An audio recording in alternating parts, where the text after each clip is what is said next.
Hi friends, welcome to Hallikar ಮಾಧ್ಯಮ YouTube channel. ಈ video ಯಾವುದಪ್ಪ ಅಂದರೆ ಇದು ಬೋಕುದ್ ಬೆಟ್ಟ ದನಗಳ ಜಾತ್ರೆ 2024ನೇ ಇಸ್ವಿದು. ಸೊ ಈ ವಿಡಿಯೋದಲ್ಲಿ ಕುದುರೆಗಳ ಬಗ್ಗೆ ಒಂದಷ್ಟು ನಾಲೆಡ್ಜ್ ಕೊಡ್ತಾರೆ. ಸೊ ಅದಕ್ಕೋಸ್ಕರನೇ ಕುದುರೆಗಳನ್ನ ಅಲ್ಲಿ ಪ್ರದರ್ಶನಕ್ಕೆ ಇಟ್ಟಿದ್ರು. ಸೊ ವಿಡಿಯೋ ಕಂಪ್ಲೀಟ್ ನೋಡಿ, ಕಂಪ್ಲೀಟ್ ಇನ್ಫಾರ್ಮೇಷನ್ ಸಿಗುತ್ತೆ. ಸರ್, ನಿಮ್ಮ ಬಗ್ಗೆ ಪರಿಚಯ ಮಾಡಿಕೊಡಿ. ಸರ್, ನಮ್ಮ ಹೆಸರು ಮಿಥುನ್ ಗೌಡ ಅಂತ. ನಮ್ಮ ಮೂಲತಃ ಬೆಂಗಳೂರು, ಬೇಸಿಕಲ್ ಇಂಜಿನಿಯರು. ಆರ್ಗ್ಯಾನಿಕ್ ಫಾರ್ಮಿಂಗ್ ಮಾಡಬೇಕು ಅಂತ ನಮ್ಮ ತಾತ ಜಮೀನು ಇತ್ತಿದ್ರು. ಅದನ್ನ ಇಂಪ್ರೂವ್ ಮಾಡ್ಕೊಂಡು ಆರ್ಗ್ಯಾನಿಕ್ ಫಾರ್ಮಿಂಗ್ ಮಾಡ್ತಾ ಇದ್ವಿ. ಅದ್ರ ಜೊತೆಗೆ ಅನಿಮಲ್ ಹಸ್ಬೆಂಡ್ರಿ, ನಮ್ಮ ಹಳ್ಳಿಕಾರ್ ಎತ್ಕೊಂಡಿದೆ, ಆಮೇಲೆ ಹಸು ಕರು ಇದೆ, ನಾಟಿ ಕೋಳಿ ಇದೆ, ಫಿಶ್ ಫಾರ್ಮಿಂಗ್ ಮಾಡ್ತೀವಿ, ತೆಂಗಿನ ಮರ ಇದೆ, ಆರ್ಗ್ಯಾನಿಕ್ ಭತ್ತ ರಾಗಿ ಎಲ್ಲ ಬೆಳಿತೀವಿ. ಅದ್ರ ಜೊತೆಗೆ ಕುದುರೆ ಬಗ್ಗೆ ತುಂಬ ಒಲವಿತ್ತು. ಈಗ ತಂದು ಕಟ್ಟಿದ್ವಿ ಎಲ್ಲ ಕಡೆ ಜಾತ್ರೆಗೆ, ಸ್ವಲ್ಪ ಜನಕ್ಕೆ ಪ್ರದರ್ಶನ ಆಗಲಿ. ಸೊ ಅಂದರೆ ಅದ್ರ ಬಗ್ಗೆ ಅವೇರ್ನೆಸ್ ಕೊಡೋಣ ಅಂತ. ಸರ್, ನಿಮ್ಮ ಹತ್ರ ಎಷ್ಟು ಕುದುರೆಗಳಿದ್ದಾವೆ ಟೋಟಲ್? ಸರ್, ನಮ್ಮ ಹತ್ರ 5 ಇದೆ. 5 ಕುದುರೆ. ಮೇಲ ಫೀಮೇಲ?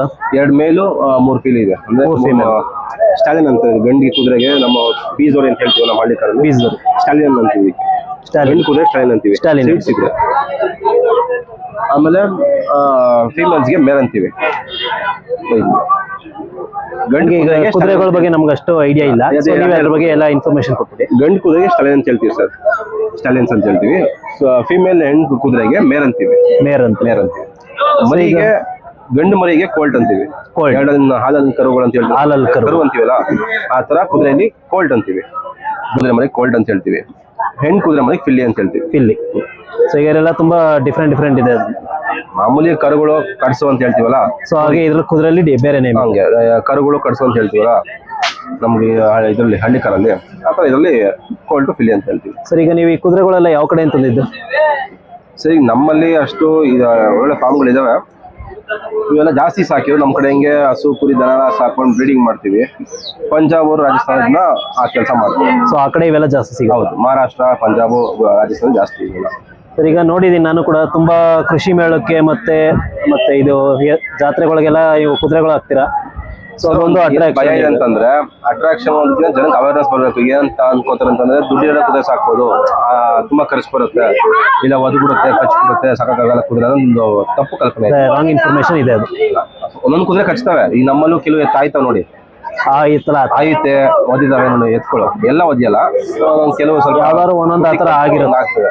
ಆ ಥರನೂ ಮಾಡ್ತಾವೆ ಕುದುರೆ. ಆಲ್ಮೋಸ್ಟ್ ಒಂದು ಸ್ವಲ್ಪ ಮಾಡ್ತವೆ. ಬುದ್ಧಿ ಸ್ವಲ್ಪ ಟ್ರೈನಿಂಗ್ ಆಗದೆ ಇರೋವು, ಒಬಿಡಿಯನ್ಸ್ಗಳಿದ್ದಾವೆ, ಆ ಥರ ಮಾಡ್ತಾವೆ. ಕಷ್ಟ ನೋಡಿ, ಇದೆಲ್ಲ ಇಷ್ಟು ಜನದ ಮಧ್ಯೆ ಇಷ್ಟು ಟಮ್ಟಾಸ್ ನೀವು ನೋಡ್ತೀರ ಜಾತ್ರೆ ಹೆಂಗ್ ಡಿಜೆ ಆಗ್ತಾರೆ, ಅಲ್ಲಿ ಕಷ್ಟ ಹೊಡಿತಾರೆ ಅಂತ. ಅದೇ ನೋಡ್ಬೋದು, ಜನ ತುಂಬಾ ಜನ ಇದ್ದಾರೆ. ಹೌದು, ಆದ್ರೂ ಕೂಡ ಸೈಲೆಂಟ್ ಆಗಿದ್ದಾರೆ. ನಮ್ಮ GKVK ಸ್ಟಾರ್ಟ್ ಮಾಡಿ ಎಲ್ಲಾ ಕಡೆಯಿಂದ ಬೆಂಗಳೂರು GKVK, ಕನಕಪುರ, ಮಂಡ್ಯ, ಮತ್ತೆ 2-3 ಇವೆಂಟ್ಸ್ ಹಾಕಿದ್ವಿ. ಮತ್ತೆ ಬೆಂಗಳೂರು ನಡೀತಾ ಅವರೇ ಮೇಳ ಅಂತ ರೀಸೆಂಟ್ ಹಾಕಿದ್ವಿ. ತುಂಬಾ ಕಡೆ ಕರೀತಾರೆ, ಬಟ್ ನಮಗೂ ಕೆಲಸ ಮ್ಯಾನೇಜ್ ಮಾಡ್ಕೊಂಡು ಹೋಗ್ತಿರ್ತೀವಿ.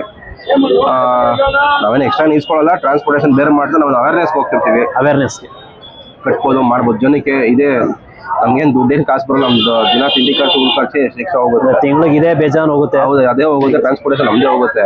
ಜನ ನೋಡಿ ಒಂದು ಫೋಟೋ ಗಿಡ ತೆಕ್ಕೊಂಡು ಖುಷಿ ಪಟ್ಟಾಗ ಅದೇ ಒಂದು ಇದು. ಸರ್, ಈಗ ಮೇಂಟೆನೆನ್ಸ್ ಅಂತ ಅಂದ್ರೆ, ಸೊ ಈಗ ಒಂದೊಂದು ಕುದುರೆಗೆ ಎಷ್ಟು ಮೇಂಟೆನೆನ್ಸ್ ಬರ್ಬೋದು?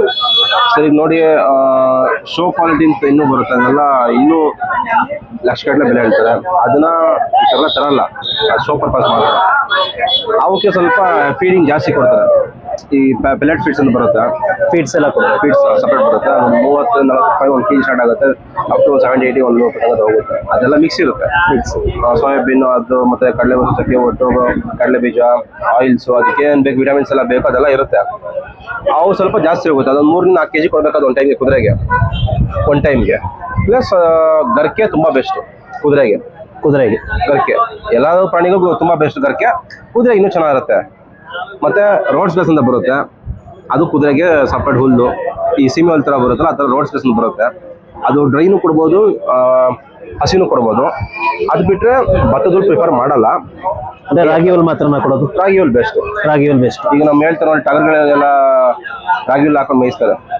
ಅಂದ್ರೆ ರಾಗಿ ಹುಲ್ ಅದು ಬಾಡಿ ಸ್ಟ್ರೆಂತ್ ಸ್ವೀಟ್ ಆಗಿ ಬರುತ್ತೆ. ಬಾಡಿ ಸ್ಟ್ರೆಂತ್ ಚೆನ್ನಾಗಿ ಬರುತ್ತೆ, ಮರಿ ಚೆನ್ನಾಗಿ ಬರುತ್ತೆ, ಶೈನಿಂಗ್ ಬರುತ್ತೆ. ರಾಗಿ ಹುಲ್ ದನಿಗೂ ಹಾಕ್ತಾರಲ್ಲ, ಅದೇ ಥರ ಕುದುರೆಗೂ ರಾಗಿ ಹುಲ್ ಪ್ರಿಫರ್ ಮಾಡೋದು ನಾವು ಇಲ್ಲ ಸಿಗ್ತಲ್ಲ. ಸೊ ಇದಾಗುತ್ತೆ. ಬೆಳಗ್ಗೆ ನಾರ್ಮಲ್ ಆಗಿ ಈ ಥರ ಕುದುರೆ ಸಾಕ್ತೀನಿ ನೋಡಿ, ನಮ್ದೇನು ಕೆಟ್ಟಿಲ್ಲ. ಇದು ರೈಡಿಂಗ್ ಮಾಡ್ತಿರ್ತೀವಿ, ಸ್ವಲ್ಪ ಫೀಮೇಲ್ ಇರುತ್ತೆ, ಸ್ವಲ್ಪ ವೀಕ್ ಕಾಣುತ್ತೆ. ಫೀಮೇಲ್ ಪಕ್ಕ ಇರೋದ್ರಿಂದ ಸ್ವಲ್ಪ ವೀಕ್ ಕಾಣುತ್ತೆ. ಅದೇ ಅದು ಎಲ್ಲಾ ಪ್ರಾಣಿಗಳಲ್ಲೂ ಅಷ್ಟೇ. ಅದು ಮೇಲ್ ಫೀಮೇಲ್ ಪಕ್ಕ ಸ್ವಲ್ಪ ಮೇವು ಚೆನ್ನಾಗಿದೆ. ಅದು ಅದನ್ನ ನಾವು ಯಾವ ತರ ಇಟ್ಟಿದ್ರೆ, ಬೆಳಗ್ಗೆ ಒಂದು 3-3.5 kg, ಸಾಯಂಕಾಲ 3-4 kg ಅಪ್ರಾಕ್ಸಿಮೇಟ್ ಕೊಡ್ತೀವಿ. ಫೀಡ್ ಕೊಡ್ತೀವಿ, ರಾಗಿ ಹುಲ್ಲು, ನೀರು. ಸೊ ಈಗ ಮೇಲ್ ಸಪರೇಟ್ ಸಾಕಿದ್ರೆ ತುಂಬಾ ಚೆನ್ನಾಗಿ ಬಾಡಿ ಹೌದು ಸಪ್ರೇಟ್ ಆಗಿದೆ, ಅದಕ್ಕೇನು ಬೇರೆ ಮೈಂಡ್ ಡೈವರ್ಟ್ ಆಗಲ್ಲ, ಆರಾಮಾಗಿ ಮೇಯ್ಕೊಂಡು ಚೆನ್ನಾಗಿರುತ್ತೆ. ಪ್ಲಸ್ ರೈಡಿಂಗ್ ಕೊಡ್ತೀವಲ್ಲ, ಬೆಳಗ್ಗೆ ಸಾಯಂಕಾಲ ರೈಡಿಂಗ್ ಮಾಡ್ತೀವಲ್ಲ, ಸ್ವಲ್ಪ ಡೌನ್ ಆಗುತ್ತೆ. ಬಿಟ್ಬಿಟ್ಟು ಫೀಲ್ ಇದೆ, ಅದನ್ನು 2 61 ಇದೆ ಹೈಟ್ ಅದು. ಸೊ ಅದನ್ನ ನಾನು ಜಾಸ್ತಿ ರೈಡಿಂಗ್ ಬಳಸಲ್ಲ. ನಮ್ಮ ಫೀಮೇಲ್ ರೈಡಿಂಗ್ ಶಾಲೆಗಳಿದೆ, ಫೀಮೇಲ್ ಅದು ಬ್ರೀಡಿಂಗ್ ಮಾರು ತಂದಿರೋದು, ಪಂಚಕರ ಅನ್ಕೊಂಡಿರೋದು, ಅದಕ್ಕೆ ಅದೇನು ಅಷ್ಟು ರೈಡಿಂಗ್ ಮಾಡೋದು ನಾವು ಮೈ ಕಟ್ಟಿ. ಸೊ ಇದು ರೈಡಿಂಗ್ ಎಲ್ಲ ಮಾಡ್ತಿರಲ್ಲ ಇದು? ರೈಡಿಂಗ್ ಮಾಡ್ತೀವಿ ಅಂದ್ರೆ ಅದೆಲ್ಲ ಪ್ರಾಕ್ಟೀಸ್ ಆಗಿದೆ, ಟ್ರೈನಿಂಗ್ ಎಲ್ಲ ಆಗಿದೆ? ಹೌದು ಸರ್. ಸರ್ ಈಗ ಕುದುರೆಗಳು ಬಿಟ್ಟು ಎತ್ತುಗಳು ಎಷ್ಟು ಪೇರ್ ಸಾಕಿದ್ರೆ? ಒಂದ್ ಜೊತೆ ಸರ್. ಒಂದ್ ಜೊತೆ ಸಾಕಿದ್ರೆ. ಅಂದ್ರೆ ಹಸುಗಳು ಕೂಡ ಇದಾವೆ, ಕರು ಹಾಕೋ? ನಮ್ಗೆ ಎತ್ತುಗಳು ಅಷ್ಟೇನು ವ್ಯಾಮೋಹ ಇಲ್ಲ, ನಮ್ಗೆ ಹಸು ಕರು ಇರ್ಬೇಕು ಮನೆ ಹತ್ರ. ಹಸು ಕರು ಇರ್ಬೇಕು. ನೋಡಿದೀವಿ ಒಳ್ಳೊಳ್ಳೆ ಕರುಗಳು ವಿಡಿಯೋ ಮಾಡಾಕ್ತಾ ಇರ್ತೀರ. ಸೊ ಅಂದ್ರೆ ಆರ್ಗ್ಯಾನಿಕ್ ಫಾರ್ಮಿಂಗ್ ಮಾಡ್ತಾ ಇರೋದು. ಸೊ ಮೂಲತಃ ಬೆಂಗಳೂರಲ್ಲಿ ಕೆಲಸದಲ್ಲಿ ಇದ್ರು ಕೂಡ ಇದನ್ನ ಬಿಟ್ಟಿಲ್ಲ. ಕೆಲಸ ಏನ್ ಮಾಡ್ತಿಲ್ಲ ಸರ್, ಇಂಜಿನಿಯರಿಂಗ್ ಮಾಡ್ಕೊಂಡು ಎಲ್ಲ ಇಂಜಿನಿಯರಿಂಗ್ ಕೆಲ್ಸಕ್ಕೆ ಡಾಕ್ಟರ್ ಇಂಜಿನಿಯರ್ ಕೆಲ್ಸಕ್ಕೆ ಹೋಗ್ಬಿಟ್ರೆ ವ್ಯವಸಾಯ ಮಾಡೋ ಮುಂದೆ ಹಿಂಗೆ ನೋಡ್ತಿದ್ದೀರಾ ಎಲ್ಲ ಅಲ್ಲಿ ವ್ಯವಸಾಯನೇ ಕಡಿಮೆ ಆಗ್ಬಿಟ್ಟಿದೆ. ವ್ಯವಸಾಯ ಹುಡುಗರೆಲ್ಲ ಅಳುಗರೆಲ್ಲ ಮೇಲಕ್ಕೆ ಹೋಗ್ತಿದಾರೆ, ಇರೋರೆಲ್ಲ ಬೆಂಗಳೂರಿಗೆ ಹೋಗ್ತಿದ್ದಾರೆ. ಹುಡುಗರೆಲ್ಲ ಬೆಂಗಳೂರು ಹೋದ್ರೆ ಹುಡುಗರು ಖಾಲಿ ಆಗ್ತಿದೆ. ಯಾರು ಈಗ ವಾಸ್ತವ್ಯ ಮಾತಾಡಲ್ಲ, ಇರೋರೆಲ್ಲ ಬೆಂಗಳೂರು ಸೇರ್ಕೊಂಡ್ಬಿಟ್ರೆ ಹಳ್ಳಿ ಯಾರು ವ್ಯವಸಾಯ ಮಾಡ್ತಾರೆ, ಯಾರು ಪ್ರೊಡಕ್ಷನ್ ಮಾಡ್ತಾರೆ? ಈಗ ನಾನು ನೋಡ್ದಂಗೆನೆ ಊರಿಗೆ ಹೋದಾಗ ಒಂದು 20-30 ರೂಪಾಯಿಗೆಲ್ಲ ಅಕ್ಕಿ ಸಿಗ್ತಾ ಇದೆ. ಈಗ 60-70 ರೂಪಾಯಿ ಸಣ್ಣ ಅಕ್ಕಿ ಆಗಿದೆ. ರಾಗಿ 18-20 ರೂಪಾಯಿ 25 ರೂಪಾಯಿ ಕೆಜಿ ಇತ್ತು. ಈಗ ಆಚೆ ಈಚೆ ಈಗ 40 ರೂಪಾಯಿ ಮೇಲೆ 40-45 ರೂಪಾಯಿ ಆಗಿದೆ. 50 ರೂಪಾಯಿಗೂ ಸಿಗುತ್ತೆ. ಈ ತರ ಆದಾಗ ಡಬಲ್ ಆಗಿದೆ ಈ 3-4 ವರ್ಷದಲ್ಲ. ಈ ತರ ಆದಾಗ ಈಗ ಮುಂದಕ್ಕೆ ಇನ್ನೂ ವ್ಯವಸಾಯ ಮಾಡಿಲ್ಲ ಅಂತ ಎಲ್ಲ ಏನ್ ಮಾಡ್ತಾರೆ, ತೋಟ ಮಾಡ್ಬಿಡ್ತಾರೆ, ತೆಗೆದು ಬಿಡ್ತಿದ್ದಾರೆ. ಈ ತರ ಎಲ್ಲ ಆದಾಗ ಈಗ ನಮ್ಗೆ ಆಲ್ಮೋಸ್ಟ್ ರೇಷನ್ ಅಕ್ಕಿ ಕೊಡ್ತಾರಲ್ಲ, ನಮ್ಮ ಮೊದಲು ಡಿಪಲ್ ಕೇಳ್ತಿದ್ದೀನಿ, ಗುಜರಾತ್ ಇಂದ ಪಂಜಾಬಿಂದ ಬರುತ್ತೆ, ಅದೆಲ್ಲ ಫುಲ್ ಬೆಳೆದ ಕೆಮಿಕಲ್ ರೈಸ್. ಕೇರಳ ತಮಿಳುನಾಡಿಂದ ಬರುತ್ತೆ. ನಮ್ಮಲ್ಲಿ ಇಷ್ಟೆಲ್ಲ ಭತ್ತ ಬೆಳೆದು ಎಲ್ಲೂ 1 ತಿಂಗಳು 2 ತಿಂಗಳು ಕೊಡಕ್ಕಾಗವಂತೆ. ಅಂದ್ರೆ ಅಷ್ಟು ಕಮ್ಮಿ ಇದೆ, ಅಷ್ಟು ಕಮ್ಮಿ ಪ್ರೊಡಕ್ಷನ್ ಇದೆ. ಪಂಜಾಬ್ ಕಡೆ ಎಕರೆ ಗಟ್ಟಲೆ ಬೆಳೀತಾರೆ, ಕೆಮಿಕಲ್ ಫಾರ್ಮಿಂಗ್ ಎಲ್ಲ chemical tractor full chemical farming. Tamil Nadu ಕಡೆ ನೋಡ್ತಿದ್ದ, ಈಗ ನೀನು ನೋಡಿರ್ಬೋದು, ಈಗ ಎಲ್ಲ ಭತ್ತ ಕುಯ್ಯಕ್ಕೆ ಭತ್ತ ಕಟ್ಟಕ್ಕೂ ಯಾರು ಆಳ್ ಸಿಗ್ತಾ ಇಲ್ಲ, ಎಲ್ಲ ಮಿಷಿನ್ ಹಾಕ್ತಿದ್ದಾರೆ ಈ ವರ್ಷದಿಂದ. ಹೋದ ವರ್ಷ ಸ್ವಲ್ಪ ಸುಮಾರಾಗಿ ಸಿಗ್ತಾ ಇದ್ರು. ನಮ್ದೇ 3-2.5 ಎಕರೆ ಭತ್ತ ಬೆಳೆದಿ ಹುಲ್ಲು ದನಗಾಗೋದ್ರಿಂದ ಬೆಳೆದಿ ಮಿಷಿನ್ ಕುಯ್ಸಿ. ಏನಕ್ಕೆ ಅಂತಂದ್ರೆ ಕುಯ್ದು ಕಟ್ಟಿ ತಂದು ಮೆದೆ ಹಾಕಿ ಮಿಷಿನ್ ಕೊಟ್ಟು ಮೆದೆ ಹಾಕಿ ಭತ್ತ ಸಪ್ರೇಟ್ ಮಾಡಕ್ ಆಗಲ್ಲ. ಈಗ ಯಾರು ಆಳುಗಳು ಕೂಡ ಆಗಲ್ಲ. ಖರ್ಚು ಲೆಕ್ಕ ಹಾಕೊಂಡು ಮಾಡ್ಬಿಟ್ರೆ 50 ಸಾವಿರ ಭತ್ತ ಬೆಳೆಯಕ್ಕೆ 1 ಲಕ್ಷ ಖರ್ಚಾಗಿರುತ್ತೆ. ಸೊ ಹಂಗಾಗಿ ಈಗ ರೈತರುಗಳು ಯಾರು ಅಷ್ಟು ಚೆನ್ನಾಗಿ ಬರ್ತಾ ಇಲ್ಲ. ಈಗ ಅವರೆಲ್ಲ ಬೆಂಗಳೂರು ಸೇರ್ಕೊಳ್ತಿದ್ದಾರೆ. ತೆಕ್ಲಿರ್ಲಿ ಬಿಡು, ಈಗ ಅಷ್ಟು ಕಷ್ಟಪಟ್ಟು 6 ತಿಂಗಳು ಬೆಳೆದಿ ಮಾಡಿ ದುಡ್ಡು ಸಿಗ್ತದೆ, ಲಾಭ ಸಿಗ್ತದೆ, ಎಂತಕ್ಕೆ ಮಾಡ್ಬೇಕು ಅಂತ ಅಂತಾರೆ. ಸೊ ಹಂಗಾಗಿ ಇದೇ ತರ ಕಂಟಿನ್ಯೂ ಆದ್ರೆ ಮುಂದೊಂದು ದಿನ ಆಟೋ ಡ್ರೈವರ್ಸ್ ಎಲ್ಲ ಈಗ ಬೆಂಗಳೂರಿಂದ ಹೋದಾಗ ಮನೆಗಳಲ್ಲಿ ಓಡಾಡ್ಬೇಕಾದ್ರೆ ಆಟೋ ಡ್ರೈವರ್ಸ್ ಆಗಿ ರ್ಯಾಪಿಡ್ ಓಡಿಸಲ್ಲ ಕೇಳೋದೆಲ್ಲ ಮೂಲತಃ ನಮ್ ನೋಡಿದೀನಿ, ಫಾಲೋವರ್ ನಾವು. ಈಗ ನಾವು ಊರ್ಲಿ ಮಾಡ್ಬೇಕು ಅಂತ ನೀವು ಊರಿಗೆ ಮಾಡ್ತಿದ್ದೀರಾ, ನಮಗೂ ನಿಮ್ ನೋಡಿ ನಮ್ಗೆ ಖುಷಿ ಆಗುತ್ತೆ. ಬೆಳಿಗ್ಗೆ ದನ ಆಚೆ ಕಟ್ತಿದ್ದೀರಾ, ಅದು ತೋಟ ನೋಡ್ತಿದ್ದೀರಾ, ಹಸು ತೋರಿಸ್ತಿದ್ದೀರಾ, ಅದನ್ನ ನಾವು ಮಾಡ್ತಿದ್ವಿ. ಬಟ್ ಈಗ ಅಲ್ಲಿಂದ ಅನಿವಾರ್ಯತೆಯಿಂದ ಬಂದು ಬಿಟ್ಟು ರ್ಯಾಪಿಡ್ ಓಡಿಸ್ತಾ ಇದೀವಿ. ಈ ತರ ಎಲ್ಲ ಮಾತಾಡ್ತಾರೆ, ಬೇಜಾರಾಗುತ್ತೆ. ಊರಲ್ಲಿದ್ದೆ ಮಾಡ್ಬೋದು, ಬಟ್ ಬಟ್ ಇನ್ನೊಂದು ರೀಸನ್ ಏನಂದ್ರೆ ಈಗ ರೈತರು ಮಾಡ್ತಿದ್ರೆ ಅವ್ರಿಗೆ ಹೆಣ್ ಕೊಡಲ್ಲ. ಹೌದು, ಅದೊಂದು ದೊಡ್ಡ ಕಾರಣ. ಈಗ ಹೌದೌದು, ಬೆಂಗಳೂರಲ್ಲಿ ಕಸ ಹೊಡಿತಾ ಇದ್ರು ಬೆಂಗಳೂರು ಕಸ ಓಡು ಆಟೋ ಓಡಿಸಿ ಹೆಣ್ ಕೊಡ್ತಾರೆ, ಬೆಂಗಳೂರು ಕೊಡ್ತೀನಿ ಅಂತಾರೆ. ಸಿಟಿ ಸೇರ್ಕೊಳ್ಬೇಕು ಅಂತ.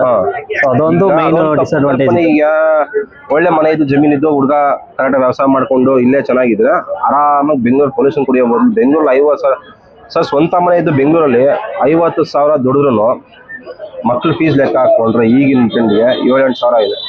ಅವ್ರಿಗೆ 2 ಮಕ್ಳಾಗೋದು 20 ಸಾವಿರ ಅಲ್ಲೇ ಹೋಯ್ತು.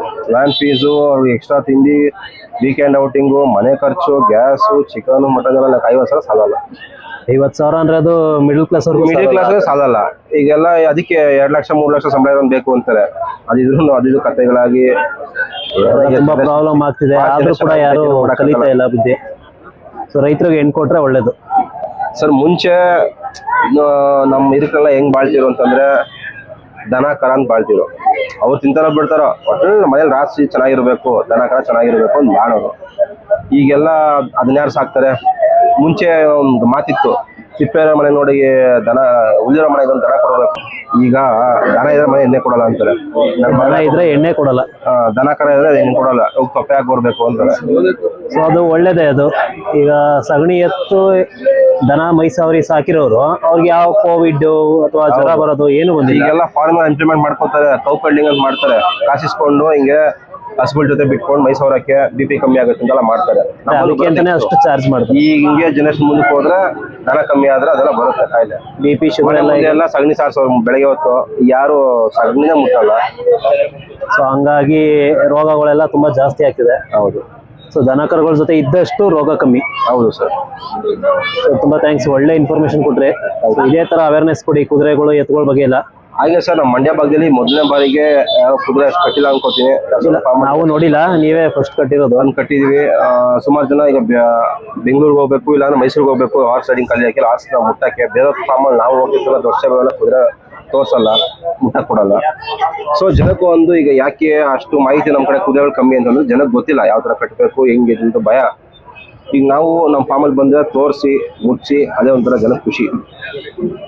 ಸೊ ಇದೇ ತರ ಕಂಟಿನ್ಯೂ ಮಾಡಿ ಸರ್, ಯಾಕೆಂದ್ರೆ ಇನ್ನೂ ತುಂಬಾ ದೊಡ್ಡ ಜಾತ್ರೆಗಳಿದಾವೆ, ಅಲ್ಲೆಲ್ಲ ಕಟ್ಟಿ ಅವೇರ್ನೆಸ್ ಕೊಡಿ. ಮತ್ತೆ ಬೇಬಿ ಜಾತ್ರೆಗೆ ಕುದುರೆ ಹಾಕ್ತೀವಿ. ಬೇಬಿ ಜಾತ್ರೆಗೆ? ಹೌದು. ನಮ್ಮ ಸಂದೀಪ್ ದನಗಳು ಹಾಕ್ತಾರೆ, ಜೊತೆಗೆ ಕುದುರೆ ಅದ್ರ ಜೊತೆ ಕುದುರೆಗಳು ಇರೋದು.